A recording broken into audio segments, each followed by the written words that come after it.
तो देखिए फ्रेंड्स, सबसे पहले मैं आज इसमें 17 चेन बनाऊंगी। इस तरह से मैं 4 प्लाई वूल ली हूँ और 10 नंबर की क्रोशिया ली हूँ। 1 2 3 4 5 6 7 8 9 10 11 12 13 14 15 16 17 और इस 17 चेन में आपको एक लाइन डबल क्रोशिया बनाना है। इस तरह से हर एक चेन से आपको डबल क्रोशिया बनाकर आपको कंप्लीट करना है एक लाइन।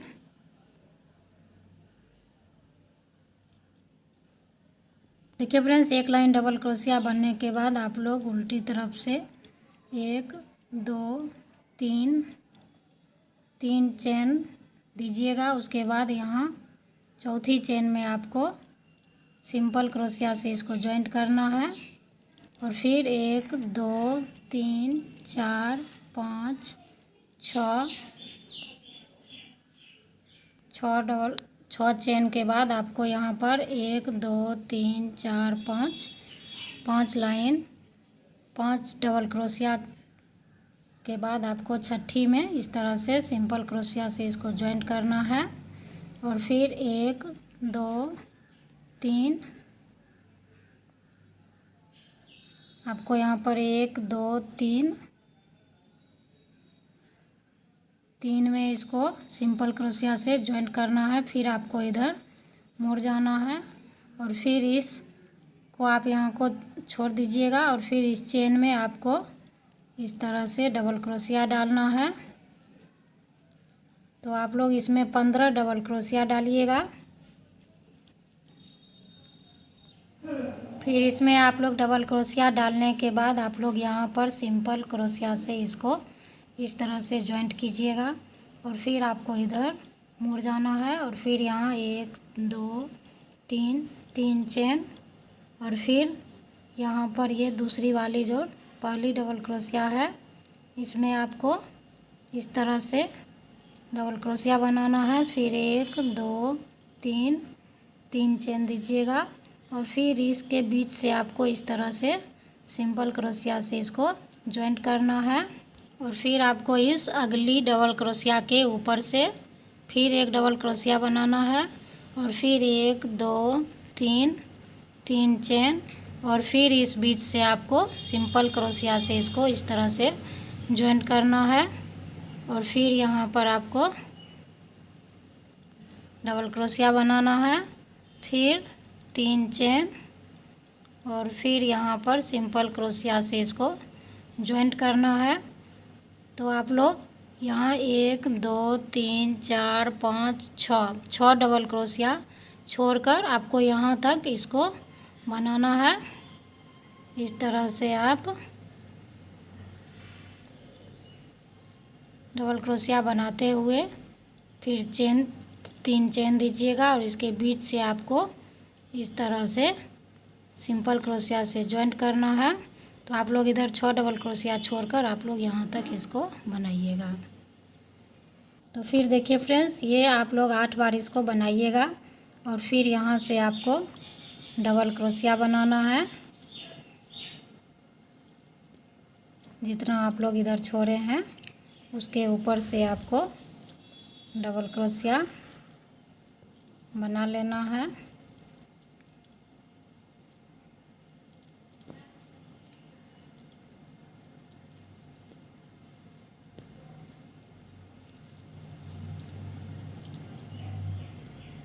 तो देखिए 1 2 3 4 5 और ये लास्ट में एक 6 बार डबल क्रोशिया बनेगा और फिर आपको यहाँ सिंपल क्रोशिया से इसको इस तरह से जॉइंट कर लेना है और फिर 1 2 3 चेन और फिर आपको यहाँ पर इसको जॉइंट करना है और फिर आप इधर मुड़ जाइएगा और फिर आप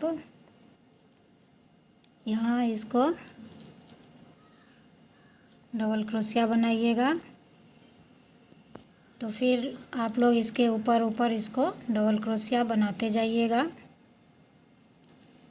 इस तरह से।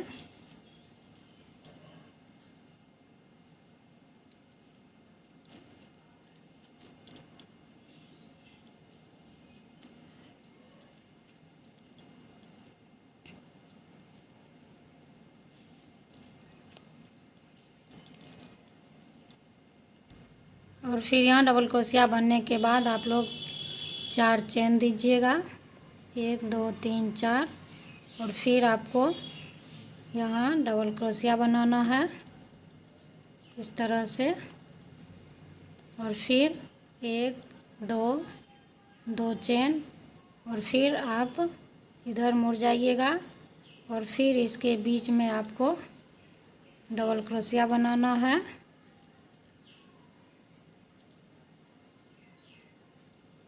3 4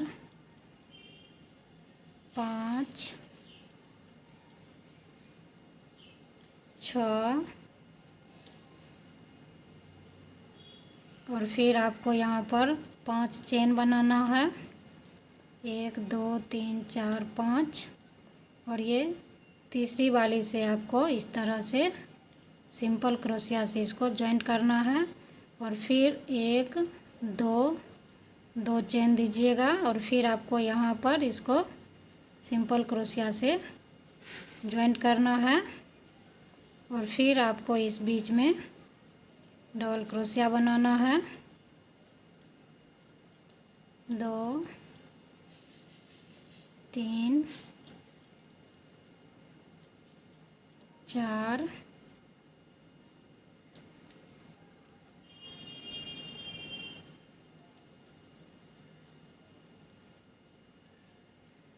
5। और फिर आपको यहाँ पर इसको जॉइंट कर लेना है।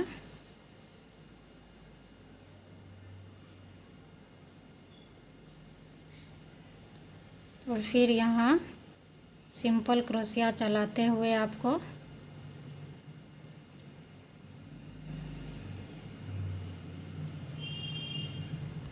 तो देखिए फ्रेंड्स, ये बन गया है डिज़ाइन। तो आप लोग समझ गए होंगे कि मैं क्या बनाई हूँ। तो इस तरह से आप लोग अगर यहाँ पर थोड़ा सा मैं एक डबल क्रोशिया और डालती तो ठीक रहता। तो आप लोग यहाँ पर 8, मेरा 6 7 पड़ा है, तो आप लोग यहाँ पर 8 से 9 डबल क्रोशिया डाल लीजिएगा। और फिर इसी तरह से सिंपल क्रोशिया डालते हुए आप लोग यहाँ तक आइएगा। तो ये आपका देखिए मोर का डिज़ाइन बनेगा। तो इस तरह से आप लोग अगर इसके आगे बनाना चाहते हैं तो आपको एक साथ में ही चेन स्टार्ट करना पड़ेगा।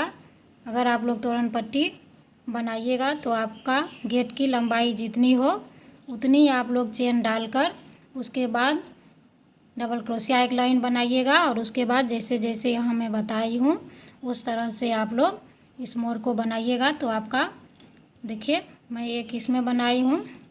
तो इस तरह से आप लोग अगर 2 कलर में बनाना चाहते हैं तो इस तरह से आप लोग एक एक अलग अलग कलर में बनाकर इसको जॉइंट भी कर सकते हैं। तो इस तरह से आप लोग तोरण पट्टी बनाइएगा तो बन जाएगा।